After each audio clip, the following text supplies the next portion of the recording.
दोस्तों, आज मुंबई और पंजाब के बीच एक रोमांचक मैच खेला गया। इस मैच में पहले बल्लेबाजी करते हुए मुंबई ने पंजाब के सामने बड़ा लक्ष्य खड़ा किया, लेकिन फिर पंजाब ने लक्ष्य का पीछा करते हुए जो किया उसने सभी को हैरान कर दिया। इस मुकाबले में आमने सामने थे दो दमदार टीमें, मुंबई इंडियंस और पंजाब किंग्स। दोनों टीमों के लिए ये मैच किसी नॉकआउट से कम नहीं था, क्योंकि प्लेऑफ की रेस में टॉप 2 में जगह बनानी थी और इसके लिए जीत जरूरी थी। जब टॉस की बारी आई तो किस्मत ने पंजाब का साथ दिया। पंजाब किंग्स के कप्तान ने टॉस जीतते ही बिना झिझक गेंदबाजी का फैसला किया, एक साहसी लेकिन समझदारी भरा फैसला।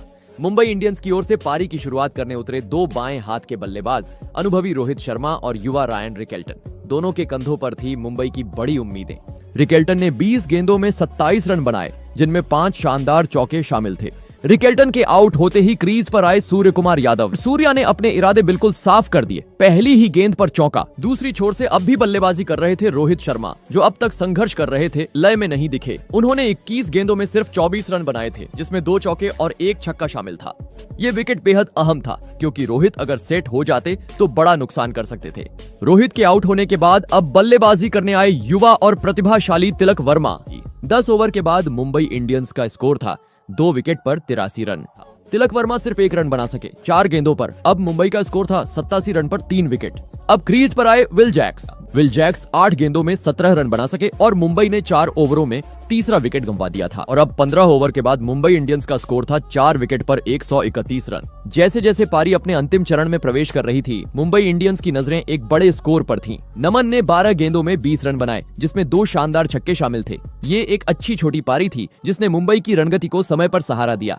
सूर्या ने 39 गेंदों में 57 रन बनाए, जिसमें 6 चौके और 2 छक्के शामिल थे। उन्होंने मुंबई को एक मजबूत स्कोर तक पहुंचाने में महत्वपूर्ण भूमिका निभाई।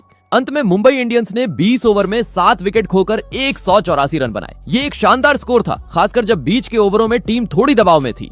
पंजाब किंग्स की ओर से गेंदबाजी में सबसे प्रभावशाली रहे अर्शदीप सिंह, जिन्होंने 4 ओवर में सिर्फ 28 रन देकर 2 बड़े विकेट झटके। मार्को यानसेन और विजय कुमार वैश्यक ने भी 2-2 विकेट ली। अब बारी थी पंजाब किंग्स की जवाबी पारी की। लक्ष्य बड़ा था, लेकिन युवा जोड़ी प्रभसिमरन सिंह और प्रियांश आर्या आत्मविश्वास से भरपूर नजर आई। दोनों ओपनर क्रीज पर उतरे और सामने थे ट्रेंट बोल्ट। पहला ओवर समाप्त होते ही पंजाब का स्कोर 10 रन पर था और शुरुआती झटका टाल दिया गया था। प्रभसिमरन ने 16 गेंदों में 13 रन बनाए, जिसमें 1 चौका और 1 छक्का शामिल था। उनका विकेट 34 रन के स्कोर पर गिरा। इसके बाद बल्लेबाजी करने आए जोश इंग्लिश, जो इस सीजन में पंजाब की मिडिल ऑर्डर की रीढ़ माने जा रहे हैं। 10 ओवर पूरे होने पर पंजाब किंग्स का स्कोर था 1 विकेट पर 89 रन। लक्ष्य था 150 रन, यानी अब आखिरी 10 ओवरों में उन्हें 96 रन चाहिए थे, जो कि इस फॉर्म में खेल रही बल्लेबाजी को देखते हुए मुश्किल नहीं लग रहा था। यही नहीं, इसके साथ ही प्रियांश ने भी सिर्फ 27 गेंदों में अपना अर्धशतक पूरा कर लिया। अब लग रहा था कि मुंबई के हाथों से मैच पूरी तरह फिसल रहा है। मैच अब लगभग पंजाब की मुट्ठी में था, लेकिन क्रिकेट अनिश्चितताओं का खेल है। 15वां ओवर करने आए मिचेल सेंटनर, एक अनुभवी स्पिनर जिनकी शैली में सादगी और चतुराई दोनों शामिल हैं। ओवर की पहली ही गेंद पर सेंटनर ने वो कर दिखाया जिसकी मुंबई को सबसे ज्यादा जरूरत थी।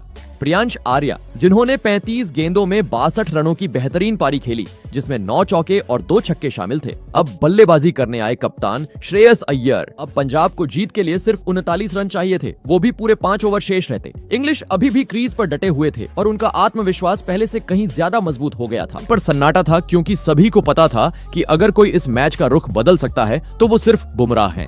बुमराह ने इस ओवर में सिर्फ 7 रन दिए, जो इस स्थिति में मुंबई के लिए एक छोटी राहत थी। उन्होंने अपने 4 ओवरों में सिर्फ 23 रन दिए और एक अहम विकेट भी झटका, लेकिन तब तक शायद बहुत देर हो चुकी थी। अब पंजाब को 18 गेंदों में सिर्फ 20 रन की जरूरत थी। इंग्लिश LBW आउट करार दिए गए। जोश इंग्लिश ने 42 गेंदों में 73 रन बनाए, जिसमें 9 चौके और 3 छक्के शामिल थे। ये पारी न केवल पंजाब को जीत के दरवाजे तक ले गई, बल्कि दर्शकों को एक यादगार प्रदर्शन भी दे गई। उनके आउट होने के बाद मैदान में आए नेहाल वडेरा। अब स्ट्राइक पर थे श्रेयस अय्यर और सेंटनर की आखिरी गेंद पर छक्का न केवल सेंटनर के ओवर को 15 रन का बना गया, बल्कि पंजाब को जीत के बेहद करीब भी ले आया। अब आखिरी 2 ओवरों में उन्हें सिर्फ 5 रन चाहिए थे। 19वां ओवर लेकर आए ट्रेंट बोल्ट। पहली 2 गेंदों पर कोई रन नहीं आया और दर्शकों की धड़कनें थोड़ी सी तेज हो गईं। लेकिन तीसरी गेंद पर श्रेयस अय्यर ने सबको चुप कर दिया, से छक्का जड़ दिया। मैच खत्म।